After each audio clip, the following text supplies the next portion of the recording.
Sakladım seni nazarlı gözlerden, korçalayım de. Ayt bana, ayt menden, gizleysin neni. Karşılık bekleyim, bekleyim mene.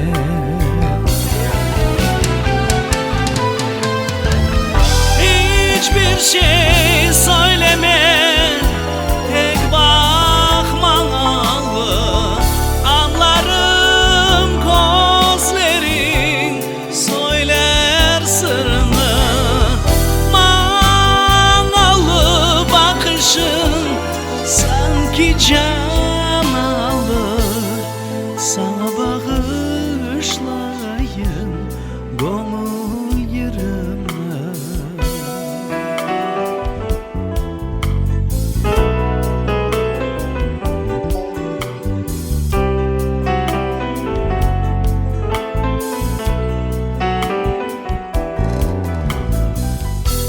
Ömür ne bir andır, geçer duymasın.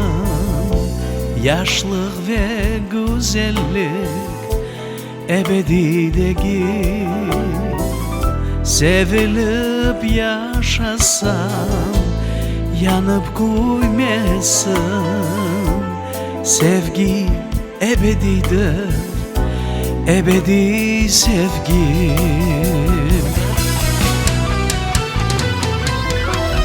Hiçbir şey söyleme, tek bakmalı. Anlarım gözlerin söyler sırrını.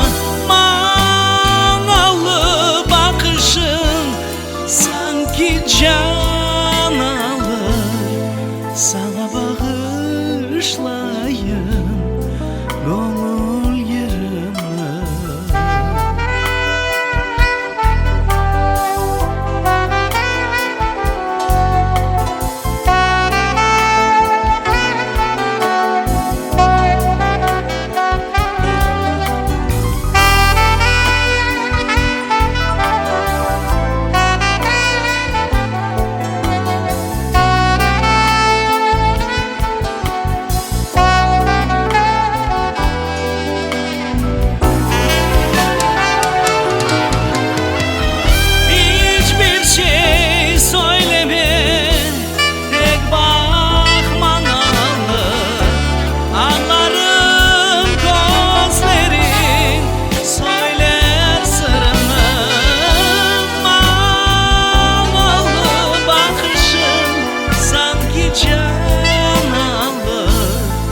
Sana bağışlayın gönül yerimle.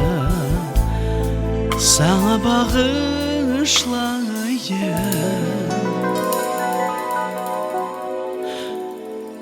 gönül yerimle.